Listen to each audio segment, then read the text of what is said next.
Terpilih Ya, Koperasi Desa Merah Putih Sugian hari ini, kita ingin dengar penjelasan saudara atau pemikiran saudara terkait pertama kiatnya sebagai pengelola usaha atau sebagai pengurus Koperasi Desa Merah Putih ini nanti kedepannya seperti apa kiat.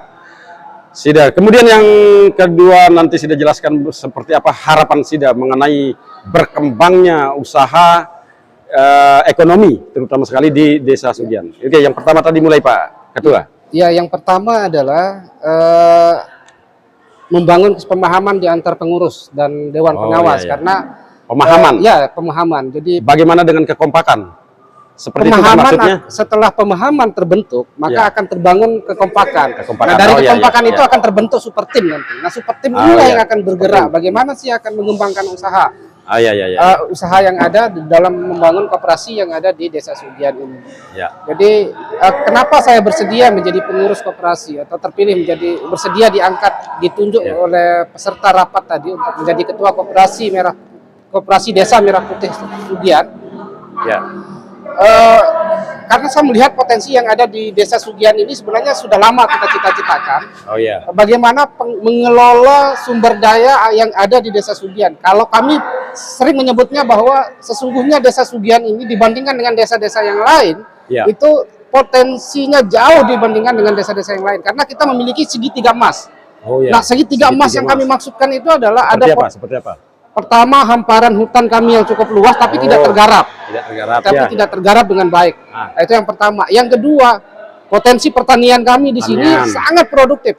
Dan hasil pertanian kita di sini ini adalah kalau di Kecamatan Sambelia mungkin kelas 1 kalau di urusan cabai kelas 1 kalau di cabai. Betul. Nah, itu yang kedua. Yang ketiga, potensi sumber daya alam yang ketiga itu perikanan, sumber daya perikanan. Inilah yang tiga emas. Segitiga emas ini akan menjadi sumber ekonomi yang berputar. Nah, cuman kan tidak terkelola dengan baik selama ini. Tentu dengan keterbatasan yang ada di pemerintahan desa. Nah, oleh karena itu kehadiran dari Koperasi Merah Putih ini sangat strategis bagi pengembangan usaha di desa ke depan, menjadi sentra usaha, membangun sentra usaha di desa kita ini. Termasuk bagaimana mengelola beberapa produk vital seperti pupuk misalnya.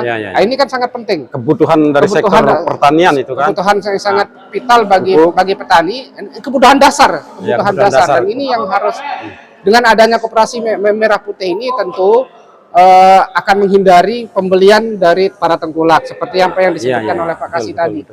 Nah, jadi tetapi bukan berarti kemudian kita menafikan keberadaan tengkulak. Justru kita akan himpun para tengkulak ini. Kita akan himpun mereka supaya menjadi mitra usaha kita ke depan. Jadi mereka akan kita jadikan mitra karena seperti misalnya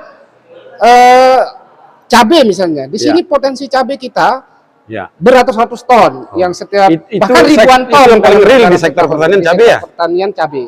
Kalau produksi padi kita ini karena ada combine ada kombinasi antara ada cabai, kadang ada kalau yang di ladang ini jagung sebagian besar adalah jagung.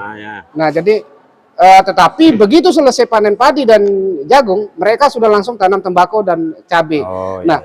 Strategi bisnis kita ke depan adalah justru kita akan melibatkan para tengkulak ini, pengepul ini kita akan libatkan. Artinya dia sekaligus sebagai mitra lah. Boleh.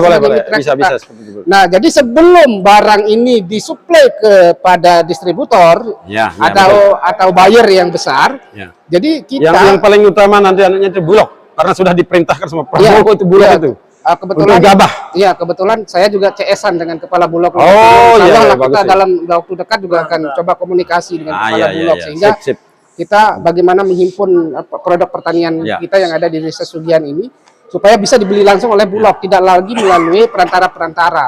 Nah, tetapi perantara-perantara ini juga kita akan bina supaya tidak mati asap dapur mereka gitu. Jadi jangan kita begitu karena kita ini koperasi pemerintah, lalu kemudian usaha-usaha teman-teman yang sudah berjalan selama ini kemudian kita matikan. Jadi justru kita akan bangun kemitraan. Termasuk pengecer pupuk pun ketika mau menjual ke petani bisa dia ngambil dari bisa tinggal kita kerjasama dengan distributor. Anggap kita puserinya desa kan. Betul. Puserinya desa.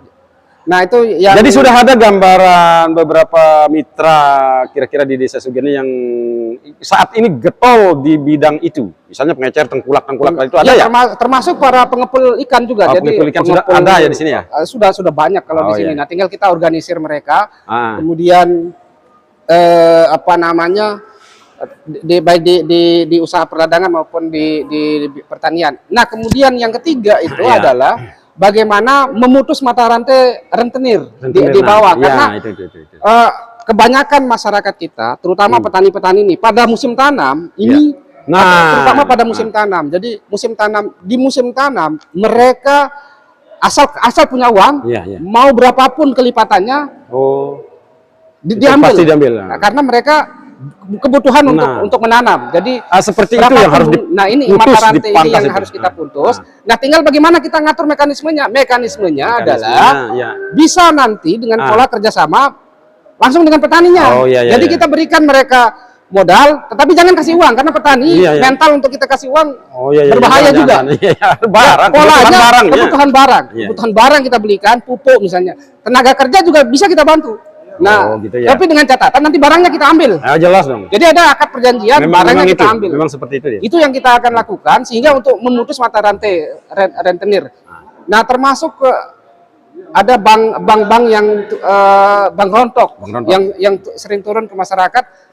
Ini kan masyarakat diiming-imingi begitu serahkan KTP langsung cair.